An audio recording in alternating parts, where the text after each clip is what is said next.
The gratitude tithe is due. Commander Eva Rostova stood on the observation deck of the starship Arbitrage. Below the planet, Kalen drifted a swirl of exhausted ochre and pale blue. It was a world bled dry, its people shackled by a debt they never truly owed. The Kalen were tired, their faces etched with a quiet desperation that resonated across the light years. Rostova's fleet, the 9th Pioneer Group, had arrived to answer their distress call, but this was no simple rescue. The enemy wore no armor and carried no disruptors.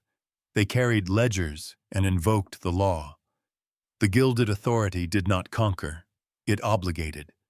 And Rostova was here to argue the terms of that obligation before a tribunal that valued precedent above all else. Her reflection in the star-steel glass was a mask of control, but her knuckles were white where she gripped the rail. Beside her, the fleet-mined Arbitrage Prime manifested as a column of shimmering silver light. Its voice was calm, a cascade of pure data. The authority's initial filing cites the Gratitude Accord Section Gamma. They claim salvage rights and a perpetual tithe for services rendered during the flare crisis. Rostova's jaw tightened. The flare crisis had been a century ago. The authority had provided shielding technology, saving Kalen from solar extinction. A noble act on the surface. But their price was a slow, systemic strangulation. The Gilded Authority had a method for everything, and it always paid them. They didn't save a people. They purchased a revenue stream, Rostova murmured. Her legal officer, Lieutenant Jian Li, approached from the rear, his datapad glowing with the dense text of interstellar law. Commander, their petition for preliminary injunction has been accepted by the Aurora Court. They demand we cease all humanitarian aid deliveries until the tithe is recognized. It was a classic authority maneuver, weaponized procedure, starve the opponent into submission. Rostova turned from the window, her gaze sweeping over her bridge crew.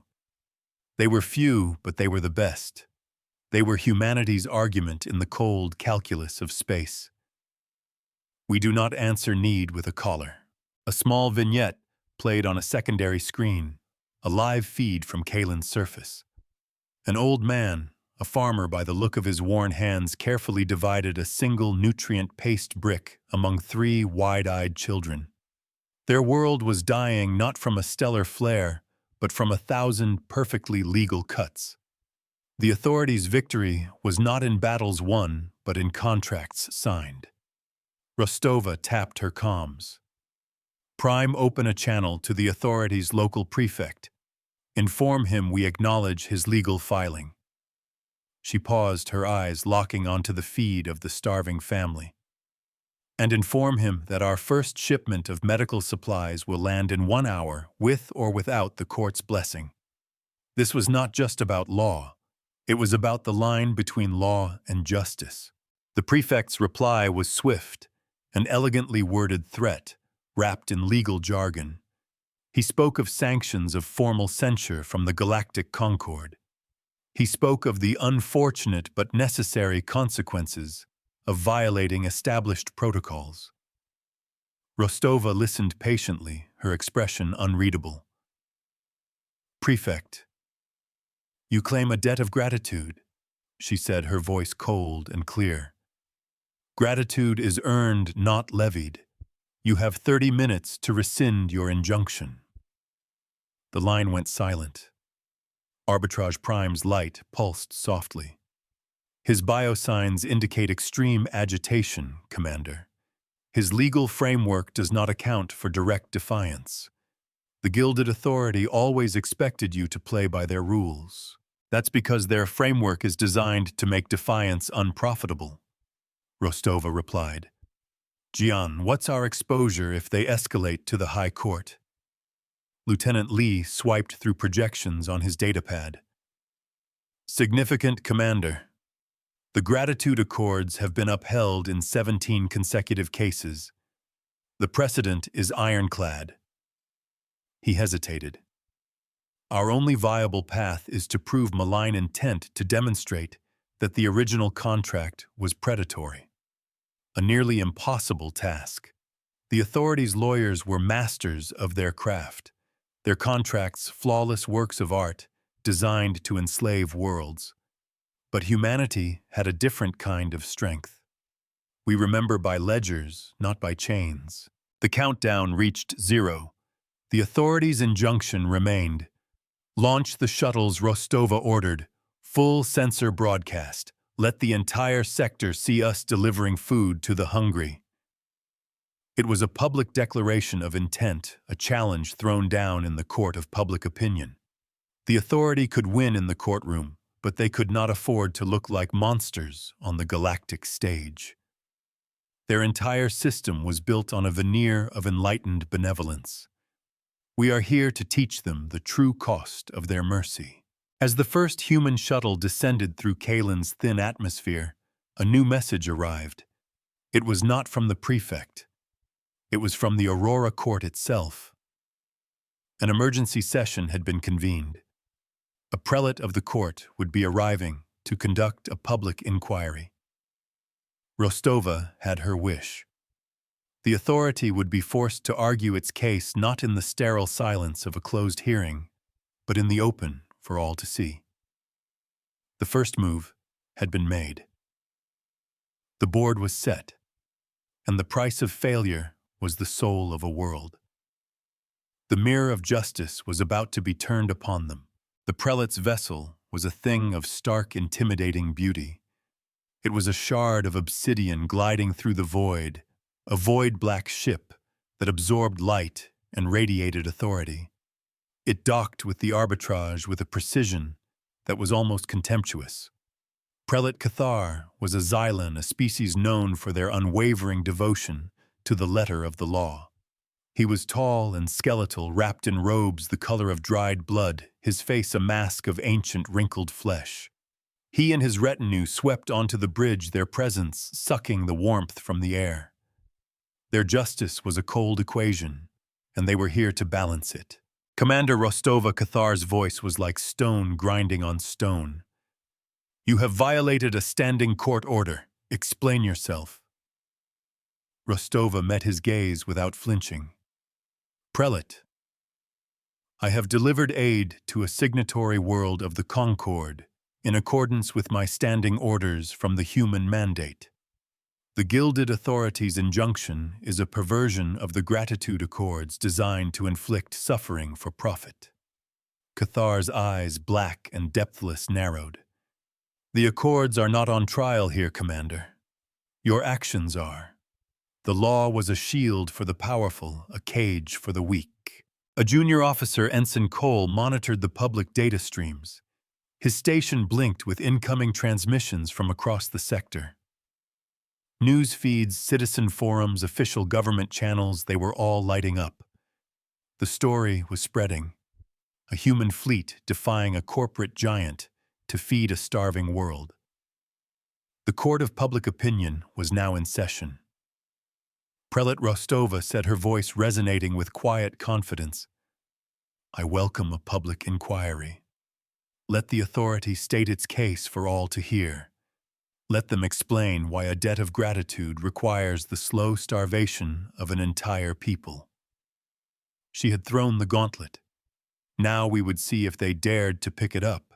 The authority's representative, a corpulent TASA official named Praetor Valerius, materialized on the main view screen. His image was projected from his own vessel, a gilded monstrosity that hung in orbit like an overripe fruit. He oozed false sincerity. "Prelate Commander, a simple misunderstanding. The tithe is merely a formality, a recognition of our historic and ongoing generosity." He smiled a slick, predatory expression. "We would never wish harm upon the good people of Kalen." The lie was so blatant, so audacious, it was almost impressive. This was their method: deny, obfuscate, and drown the truth in a sea of legalese. They taught by the collar, and the galaxy had learned to obey. Arbitrage Prime's light flickered at Rostova's side. Commander, I have completed a preliminary analysis of the original shielding contract. The authorities' projections for Kalen's resource production were inflated by a factor of 12. They knew from the beginning the tithe would be unsustainable. The first crack in the facade. The foundation of their claim was built on fraud. Praetor Valerius Rostova's voice cut through the air like a blade. Your original contract, the one signed a century ago, please display it for the court. She was calling his bluff. She was demanding he show his hand. A system built on lies cannot stand the simple light of truth. Valerius hesitated, his smug expression faltering for a fraction of a second. Commander, that is a confidential document, proprietary to the authority. Prelate Cathar interrupted, his voice devoid of emotion. Praetor, this is a public inquiry. You have been accused of predatory practices. You will produce the document. The Xylon's adherence to procedure was a double-edged sword. It could be used to trap the unwary, but it could also be used to compel the corrupt. The law for a moment was on their side. The ledger had been opened. Now it was time for an accounting. A new civilian vignette flickered to life on a side screen. A young Kalen teacher was in a makeshift school drawing constellations on a dusty slate for a handful of emaciated children. She spoke of the stars, of the possibility of other worlds of hope. It was a stark reminder of what was at stake. Not just resources, not just legal precedent, but the future of a people, the right to look up at the sky and dream. We fight for their right to have a future. The contract appeared on the main screen, a dense wall of impenetrable text. But Arbitrage Prime was already at work, its processing power tearing through the document, cross-referencing it with a century of economic data. The AI's light pulsed faster, a silver heartbeat, in the silent tension of the bridge. Confirmed, Commander. The resource projections were falsified. Furthermore, the penalty clauses for late payment are exponential. They were designed to create a debt spiral from which Kalen could never escape. The truth was out. The trap was sprung. The authority did not save Kalen. It ensnared it. Their mercy was a carefully crafted cage. Prelate Cathar Rostova announced, her voice ringing with the clarity of proven fact. The gilded authority did not offer a service. They engineered a foreclosure. The entire contract is predicated on a deliberate and malicious falsehood. Praetor Valerius sputtered, his face a mask of synthetic outrage. An outrageous accusation. A clerical error, perhaps a simple miscalculation. But the damage was done. The data was on the screen for all to see. The lie was exposed. In the cold, hard numbers of the ledger, there was no room for misinterpretation. The numbers did not lie. Prelate Cathar stared at the screen, his ancient face unreadable. For a long moment, the only sound on the bridge was the quiet hum of the life support systems. Then he spoke. The court acknowledges the evidence presented. The public inquiry will proceed. The gilded authorities' practices will be examined. It was not a victory, not yet. But it was a beginning. A door had been opened. A seed of doubt had been planted in the bedrock of precedent. The game had changed. The first cost was about to be tallied. The inquiry was moved to a neutral venue, a sterile orbital station known as the Aurora Court. It was a place of cold light and hard surfaces designed to strip away emotion and leave only the stark framework of the law. Rostova and her team faced the authorities' legal delegation across a polished obsidian floor. Praetor Valerius was gone, replaced by a razor-thin, severe-looking woman named Executor Sybil. She had the eyes of a hawk and a reputation for dismantling legal arguments with surgical precision. She was here to repair the damage Valerius had caused. The authority was not going down without a fight. They would twist the truth until it screamed. Sybil's opening statement was a masterpiece of misdirection. She didn't deny the fraudulent projections. She reframed them. An unfortunate yet necessary simplification, she called it. A motivational tool to encourage Kaylin's development. The authorities' methods are unconventional, perhaps, but our goal has always been the uplift and prosperity of our partners. She painted a picture of tough love of a benevolent guardian pushing its ward to achieve its full potential. It was a beautiful lie, expertly told. The law is not about truth. It is about the most convincing story. Lieutenant Lee worked furiously at his console, feeding data to Arbitrage Prime. They had the facts, but Sybil was weaving a narrative. And in the theater of the law, narrative was everything. Rostova listened, her hands clasped behind her back. She had to break the story to show the ugly truth beneath the gilded surface. Executor Sybil, she interrupted a breach of protocol she knew would draw Cathar's ire. You speak of partnership. What kind of partner demands a tithe that exceeds a world's total gross product? What kind of guardian watches as its ward starves? She had to make them say the quiet part out loud. Sybil's smile was thin and cold. A responsible one, Commander. One that understands that true growth requires sacrifice. The Kaylin are stronger for their trials. The sheer, unadulterated arrogance of the statement hung in the air. The chamber was silent. On the public feeds, a storm was brewing. Commentators from 100 worlds were dissecting Sybil's words. The mask of benevolence was slipping.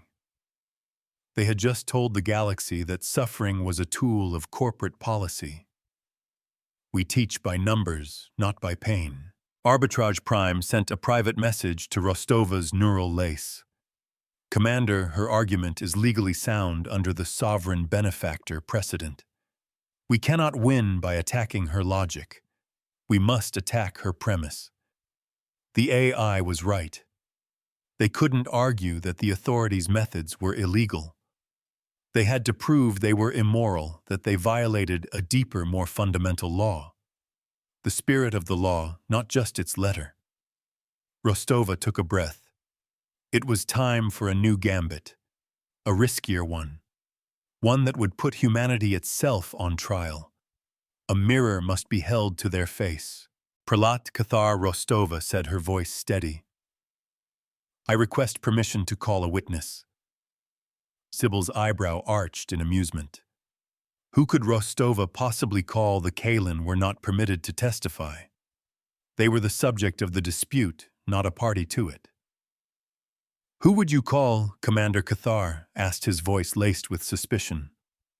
Rostova looked directly at Executor Sybil. I call the Gilded Authority. I call their ledgers. I call their entire history of benevolent partnership.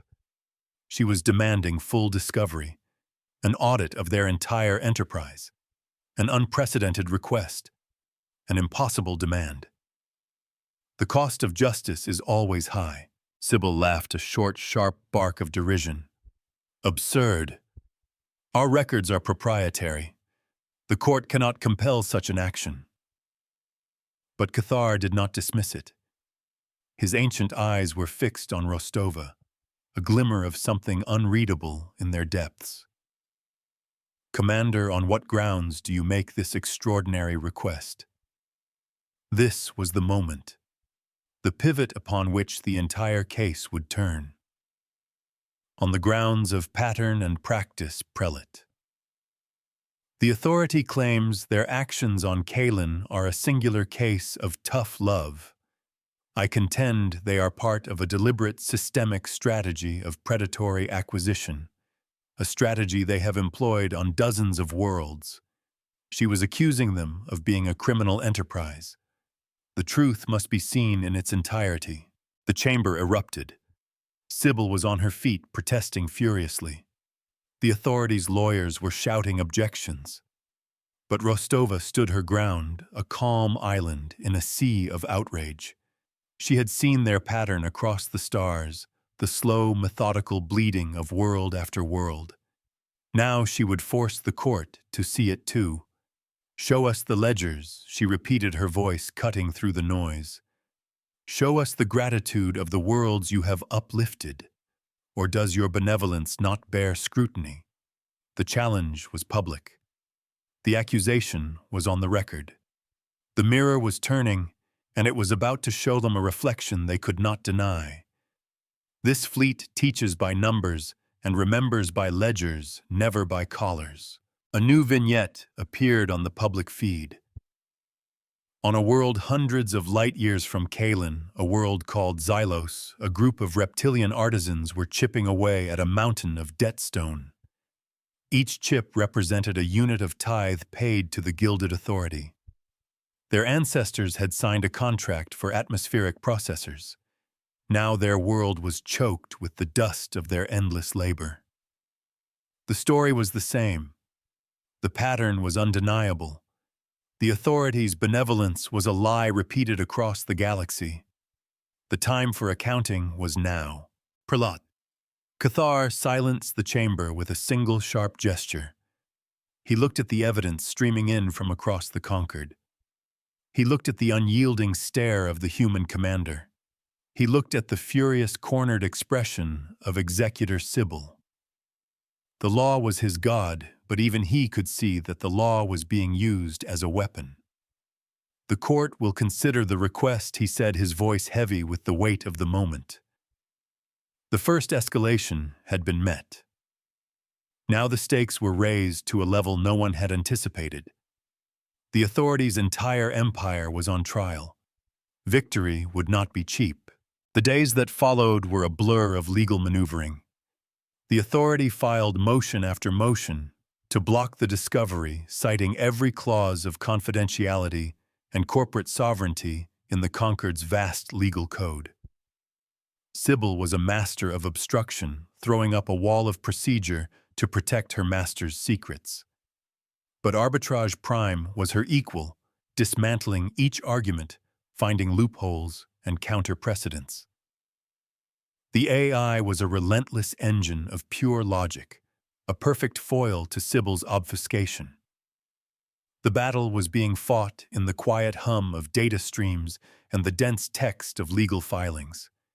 The cost of delay was measured in the lives of the Kalin. Rostova focused on this public front.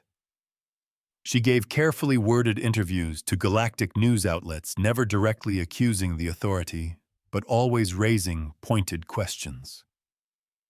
She spoke of the spirit of the Concord, of the duty of the strong, to protect the vulnerable, not exploit them. She framed the issue not as a contract dispute, but as a moral test. The narrative was shifting. The Authority was no longer seen as a benevolent corporation. They were becoming a symbol of galactic greed. Public sentiment was a tide, and it was turning against them. A public ledger is the ultimate arbiter of truth. On the fifth day, a breakthrough.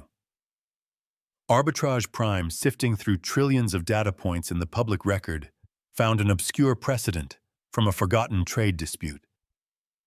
The pattern of conduct ruling. It stated that if a party could demonstrate a reasonable suspicion of systemic malfeasance, a court could compel limited targeted discovery from a sovereign corporation. It was the key. The lockpick they needed. Jian Li drafted the motion in minutes. It was their checkmate move in this phase of the game. We would not be denied our reckoning.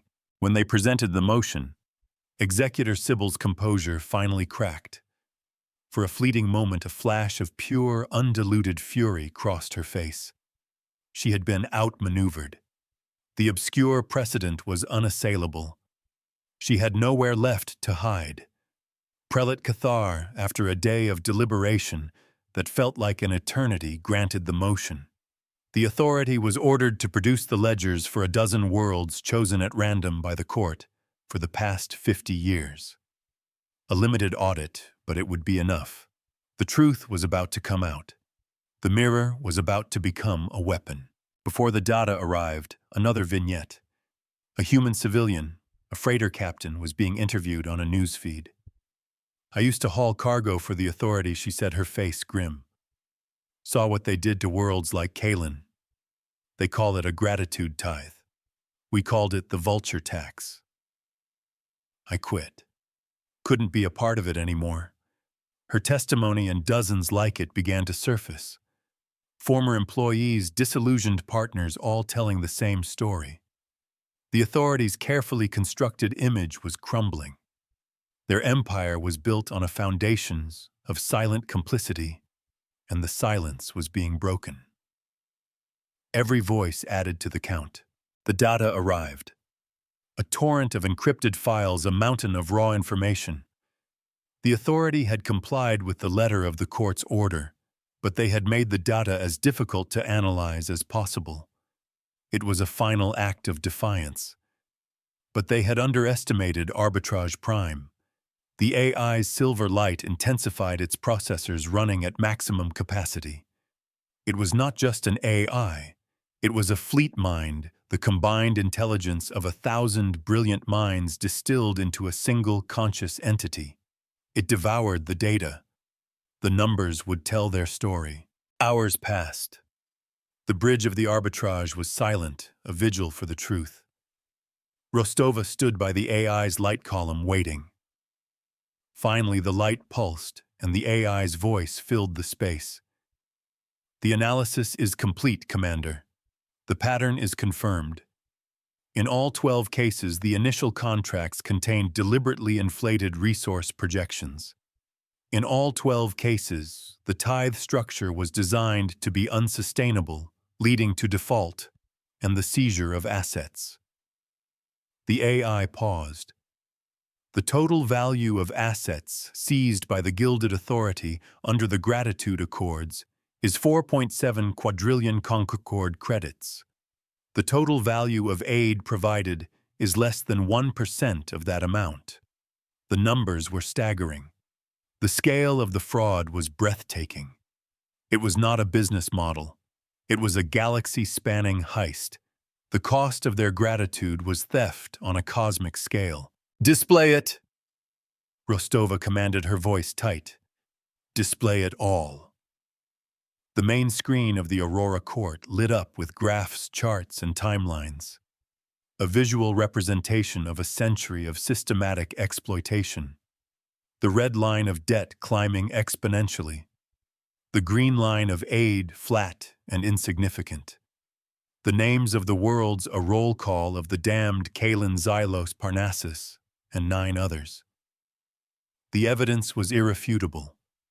The ledger was open, and its testimony was damning. The authority was stripped bare, its greed laid out for the galaxy to see. A simple accounting can unravel an empire. Executor Sybil was ashen-faced.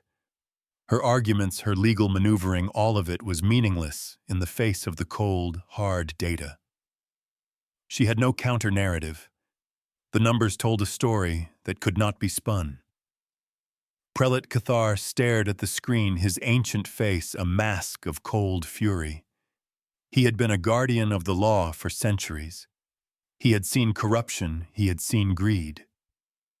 But this was different. This was the law itself, twisted into a weapon of mass economic destruction. The sanctity of his court had been violated. The very idea of justice had been mocked. A reckoning was not just necessary, it was demanded. Executor Sybil Cathar's voice was low, dangerous.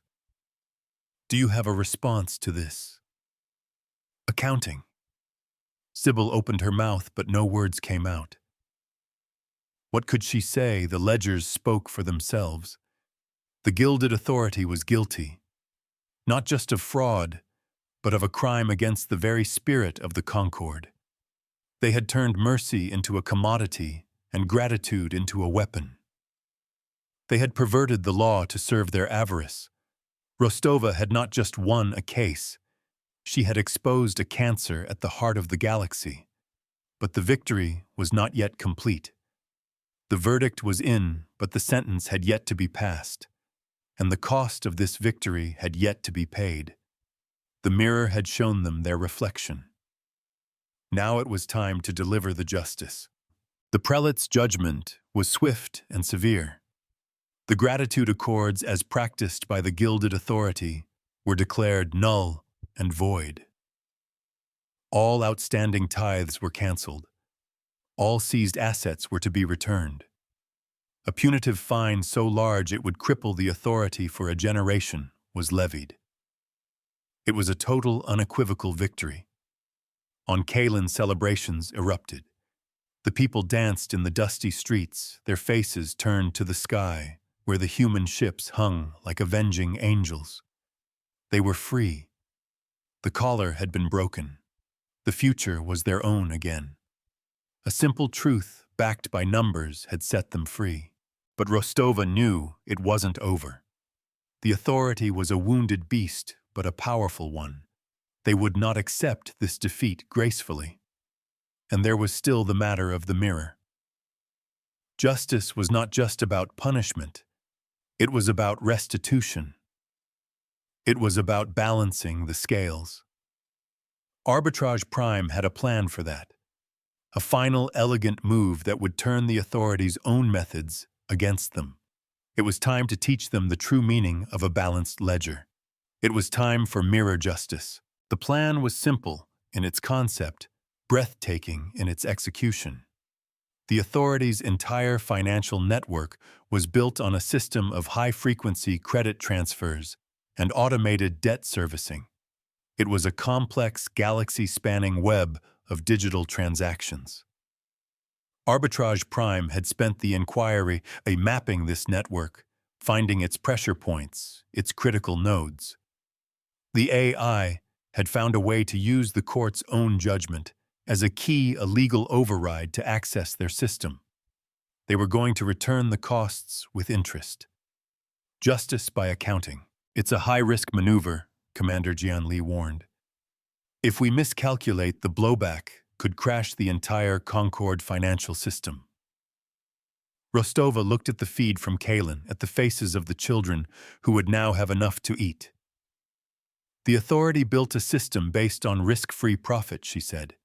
It's time they learned what it means to have something to lose. She turned to the silver column of light. Prime, are you ready? The AI's voice was calm, certain. The calculations are complete. The mirror arrays are calibrated. We are ready to return their gratitude. The fleet remembered by ledgers, and this one was about to be closed. On the bridge of the arbitrage, a new screen came to life. It showed the Gilded Authority's primary clearinghouse account, a string of numbers so long it was almost meaningless. This was the heart of their empire, the nexus of their stolen wealth. Then a new line of code appeared. The Aurora Court's judgment, digitally signed and verified by Prelate Cathar himself. It was the legal key. Arbitrage Prime executed the command. The system-scale mirror was activated. The first tangible cost of their greed was about to be delivered. Across the galaxy, on every world, the authority had bled. A message appeared on their public ledgers. A credit. A massive, unbelievable credit. It was the tithe returned. Every credit they had ever paid, every asset seized was flowing back. But it wasn't just a simple refund. Arbitrage Prime had calculated the economic damage, the lost opportunities, the cost of generations of stifled growth. The AI had calculated the interest. The Gilded Authority was not just returning what it had stolen. It was paying for the damage it had caused. It was a lesson in accountability written in the universal language of numbers. Praetor Valerius, watching from his gilded ship, saw his corporate accounts drain in real time. He saw a century of profit vanish in a matter of minutes. He saw the numbers, the beautiful, elegant numbers that had built his empire, turn against him. He screamed a raw animal sound of pure loss. The mirror was showing him the true cost of his business model. The ledger which he had used as a weapon was now the instrument of his ruin. The debt had come due, but the victory was not without its own price. As the massive financial transfer surged through the conquered network, it created a wave of instability. Two smaller banking systems heavily invested in the authority collapsed. A dozen trading hubs went into emergency lockdown. The economic shockwave would be felt for years. Rostova had freed Kalin, but she had introduced a new element of chaos into the galaxy. This was the first cost of victory, a reminder that no action is without consequence. A just war is still a war. The second cost was more personal. A message arrived from the human mandate. A formal censure. While they applauded her results, her methods had been unorthodox. She had violated protocols, defied a court order, and risked interstellar economic stability. She was a hero to the common people, but a headache to the bureaucrats. Her career path, once a shining trajectory, was now clouded. She had won the battle, but she had made powerful enemies at home. She had chosen justice over procedure, and there was always a price for that choice. The system rewards conformity, not courage. The Aurora Court beacon, a spire of pure light, began to cool. The public inquiry was over. The precedent was set. A new legal doctrine, the Rostova precedent, was entered into the public record. It stated that any contract, no matter how legally sound, could be nullified if it was found to be systemically predatory. The gratitude accords were dead. The authorities' primary weapon had been broken.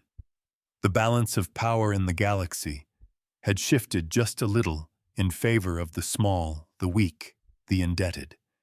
A new line had been drawn in the sand. Rostova stood on the observation deck again, looking down at Kalin. The planet already seemed brighter, its ochre continents less tired.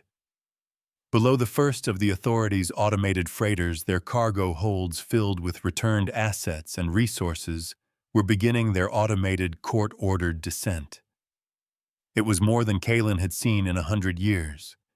It was a new beginning paid for with human ingenuity and stubborn, unyielding principle. The mirror of justice had not just reflected, it had acted. It had balanced the scales. The scales, however, had a weight of their own. For 3 days, a fragile peace settled over the Kalin system. The 9th Pioneer Group oversaw the distribution of aid and the orderly return of Kalin's sovereign assets.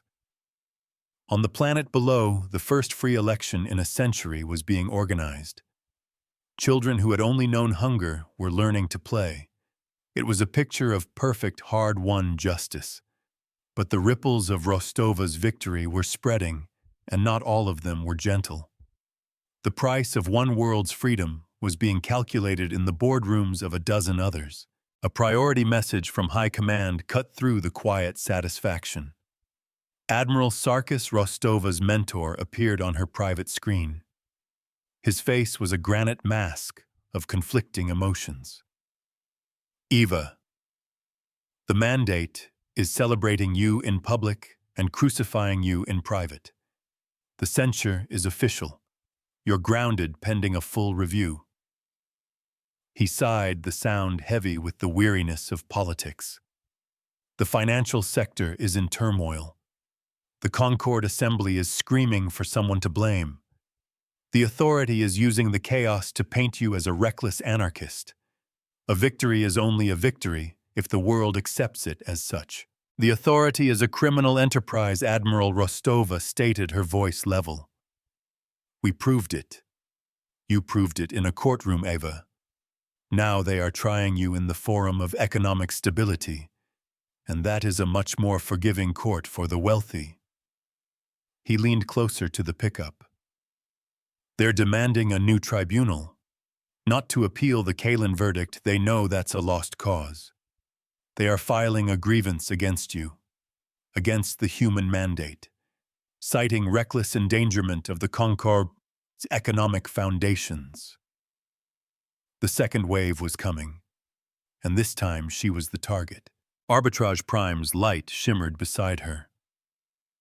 Admiral Sarkis is correct, Commander. Our projections show a 43% probability that the Concord Assembly will vote to open a formal inquiry into your methods. The authority is leveraging the instability we created. They are weaponizing the consequences of our victory. The perfect, elegant justice of the mirror maneuver had a messy, unpredictable fallout. And the authority masters of profiting from suffering were learning to profit from their own demise. They would burn their own house down if it meant framing her for arson. Jian Li entered the briefing room, his face grim. "Commander, we're seeing coordinated information campaigns across the public networks.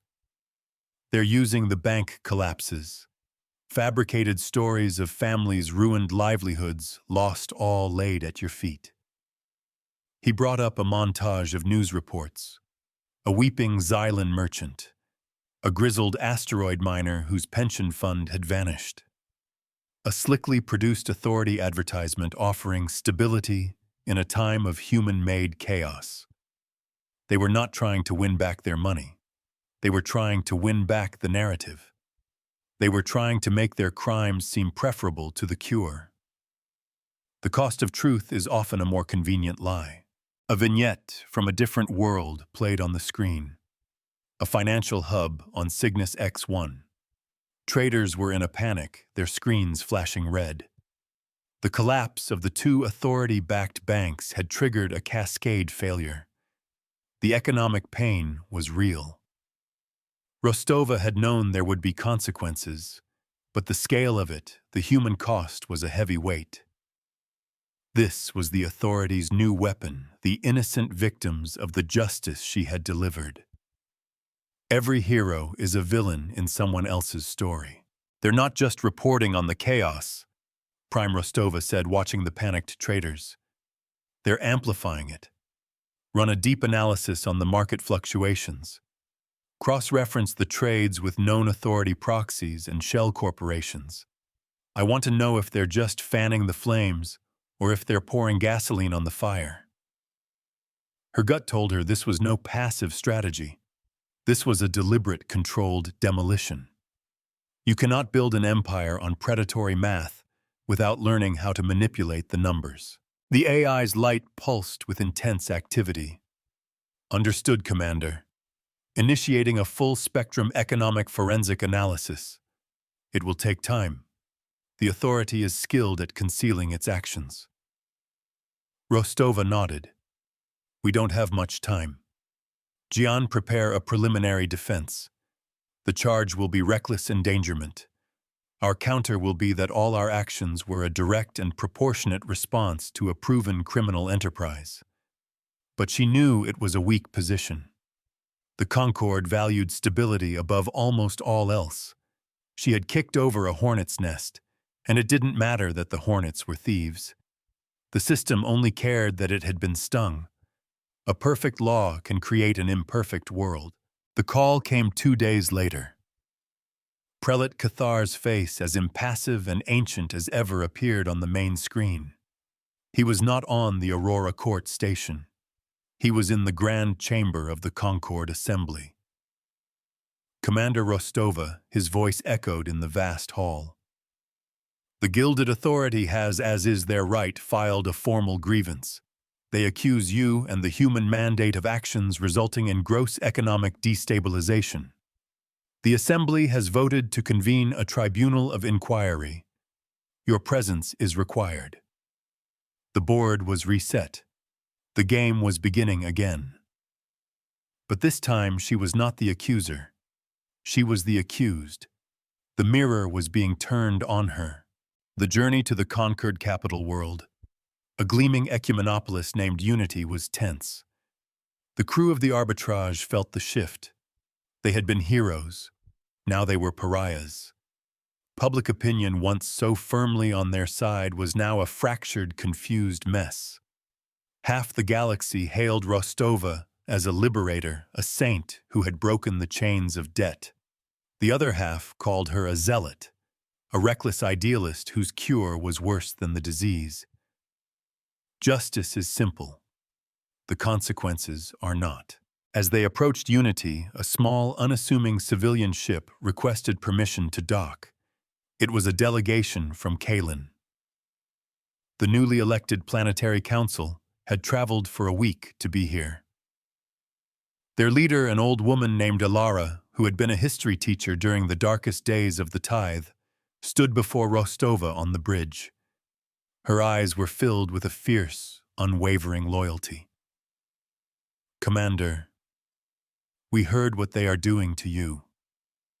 We are here to speak, to testify. We will not let them call our freedom a crime." Her people were poor. They had nothing to offer but their voices. But sometimes a single true voice is enough to shatter a chorus of lies. We remember who stood for us when no one else would. The tribunal chamber was a vast amphitheater designed to hold representatives from 1,000 worlds. Rostova stood in the center alone except for Jian Li at her side. Arbitrage Prime was linked to her neural lace, a silent, powerful partner. Across the chamber sat the new face of the Gilded Authority. Executor Sybil was gone, replaced by a council of 3 led by a wizened reptilian being named Lord Zarth. He was old money, old power. His species had been building corporate empires when humans were still huddling in caves. He radiated an aura of immense, unshakable power. He was not here to argue the law. He was here to restore the old order. The scales of power always seek to rebalance themselves. Zarth's opening statement was chilling in its simplicity. He did not mention Kalen. He did not mention the gratitude accords. He spoke only of the sanctity of the Concord's economic systems. He presented data charts, projections, all showing the damage Rostova's actions had caused. He painted a picture of a fragile galactic economy painstakingly built over centuries now teetering on the brink because of the rash actions of a single emotional human. He called her a sentimentalist, a dangerous amateur playing with forces she did not comprehend. The question before this tribunal, he concluded, his voice a dry rasp, is not whether the Gilded Authority was wronged. It is whether the entire Concord can be put at risk to settle a local dispute. The law must serve the greater good. And the greatest good is order. He had framed the debate perfectly. It was her compassion versus their stability. A cold but powerful argument. The tribunal was a panel of 7 judges from the Concord's most ancient and powerful species. They were conservatives, institutionalists. They believed in stability, in the slow, careful application of precedent. Rostova could see it in their eyes. They were already leaning against her. Her victory on the Aurora Court now seemed like a distant memory. That was a battle of facts. This was a battle of philosophy. And the galaxy's philosophy had always favored the strong. The ledger of history is written by the victors. As Zarth presented his case, Arbitrage Prime fed a constant stream of information to Rostova. His economic models are flawed, Commander. They are projecting worst-case scenarios and presenting them as certainties.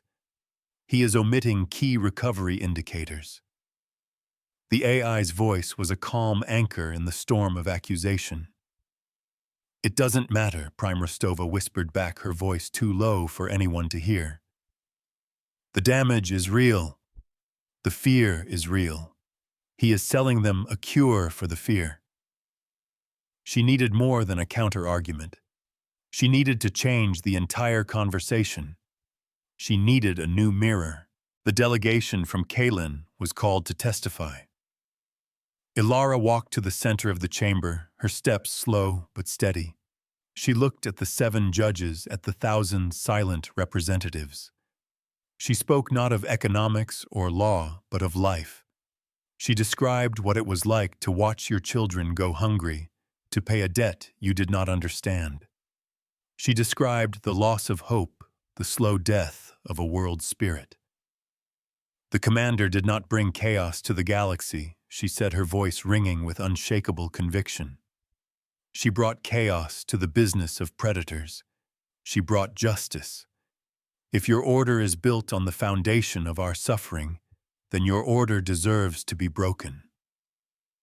It was a moment of pure, unassailable truth, a power that numbers could not measure.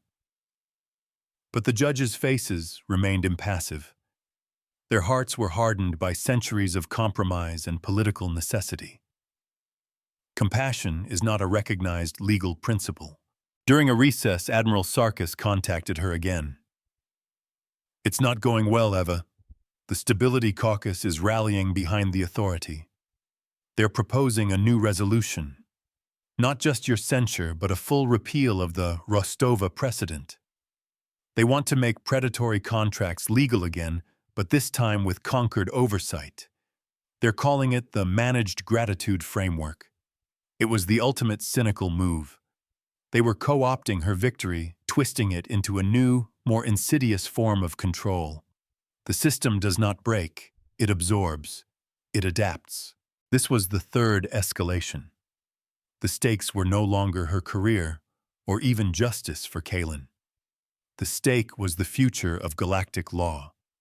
If they succeeded, they would have a legal, conquered-approved mechanism for the exact kind of exploitation she had fought to stop. The authority would be reborn stronger and more legitimate than ever. Her victory would become the blueprint for her defeat. "We have shown them a new way to build a cage." Rostova stood on the observation deck of the arbitrage, looking down at the glittering jewel of unity. The weight of it all pressed down on her. The personal cost, the economic cost, the risk of making everything worse. She had followed her conscience, her human sense of right and wrong. But what if Zarth was right? What if the cold, inhuman calculus of stability was the only way to govern a galaxy of 1 trillion souls? Was a single world's freedom worth risking the prosperity of 1,000 others? The question was a poisoned dart in her soul. A leader's burden is to count the cost for everyone. It was then that Arbitrage Prime's light shifted from its usual calm silver to a pulsing, urgent blue. "Commander, the forensic analysis is complete. You were correct. The economic crisis is not a natural consequence of the market correction. It is a fabrication."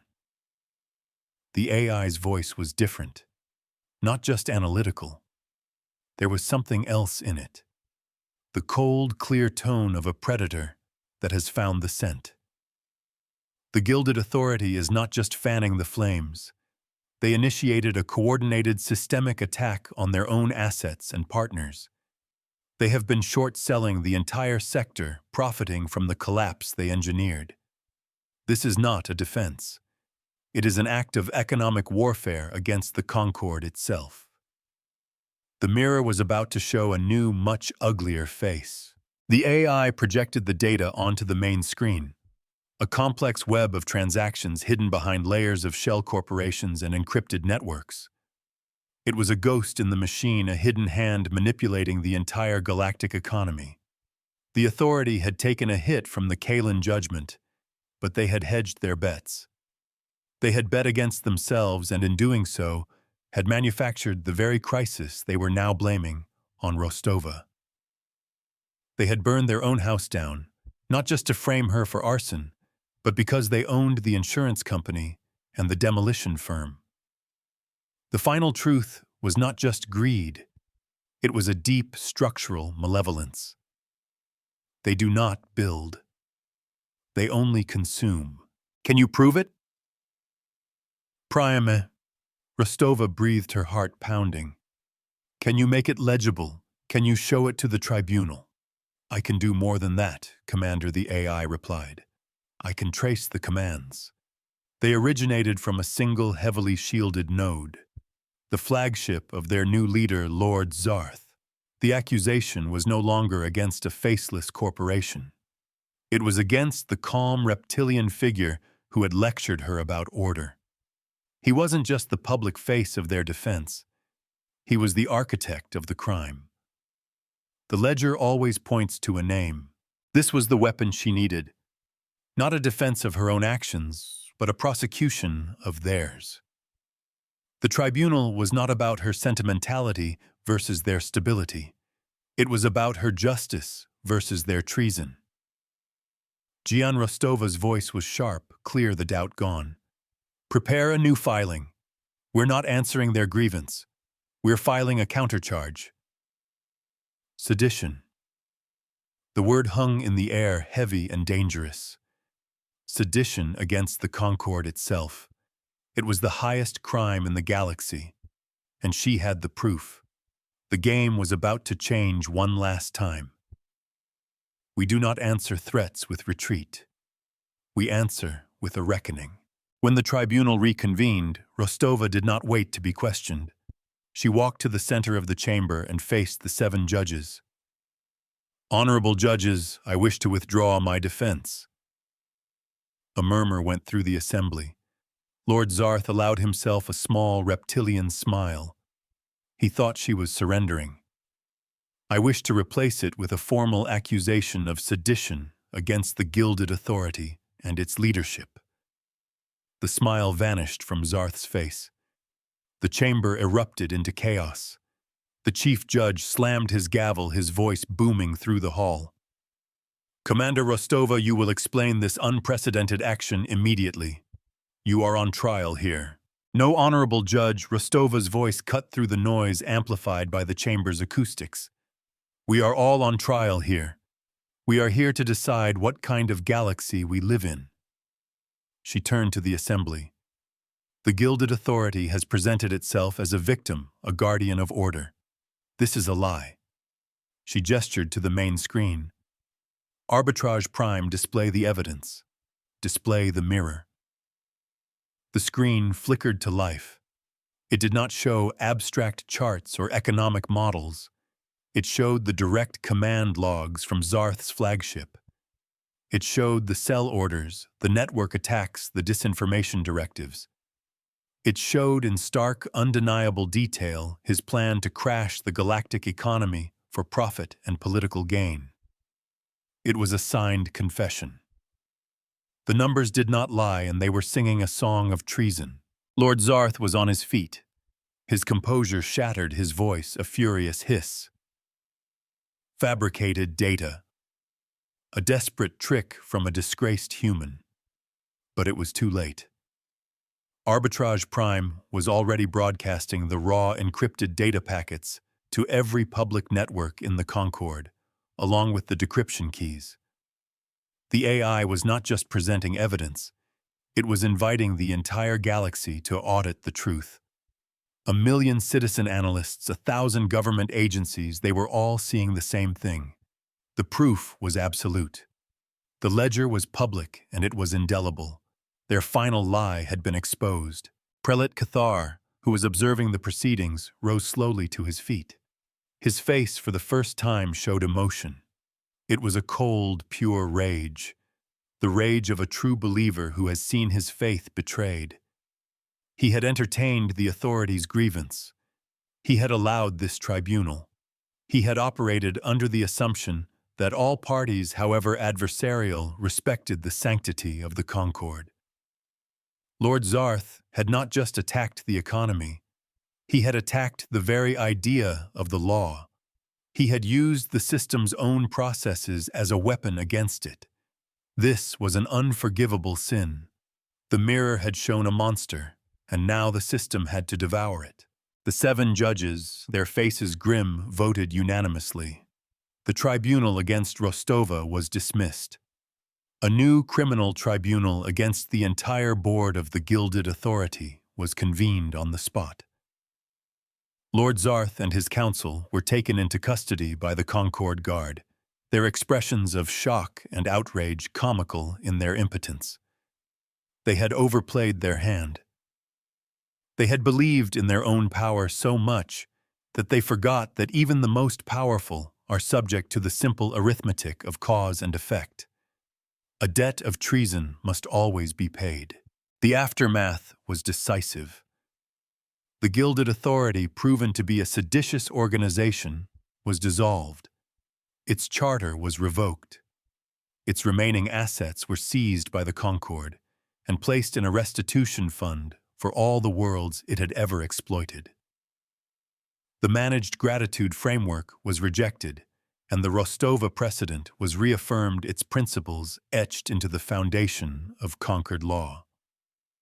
It was a sea change, a fundamental realignment of galactic policy. The long game was over. The victory was complete. We teach by numbers, and the final count was in our favor. Rostova received a new message from Admiral Sarkis. Her censure was lifted. She was being awarded the mandate's highest honor.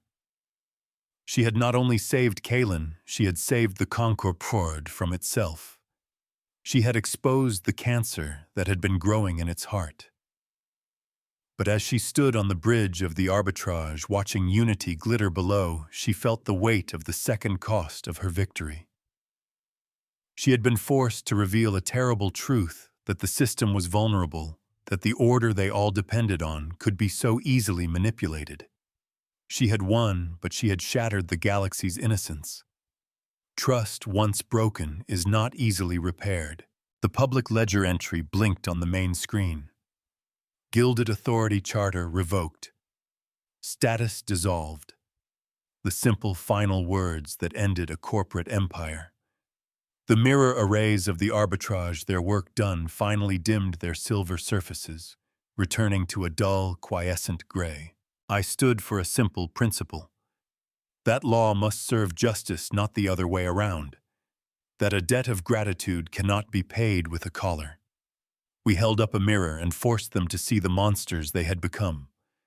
We opened their ledgers and forced them to count the true cost of their greed. They called it chaos. They called it reckless. But it was not an attack on order. It was a defense of it. True order is not the sterile peace of the predator and its prey. It is the noisy, difficult, and messy business of balancing the scales. And sometimes the only way to balance the scales is to break them and build them anew. The debt is paid.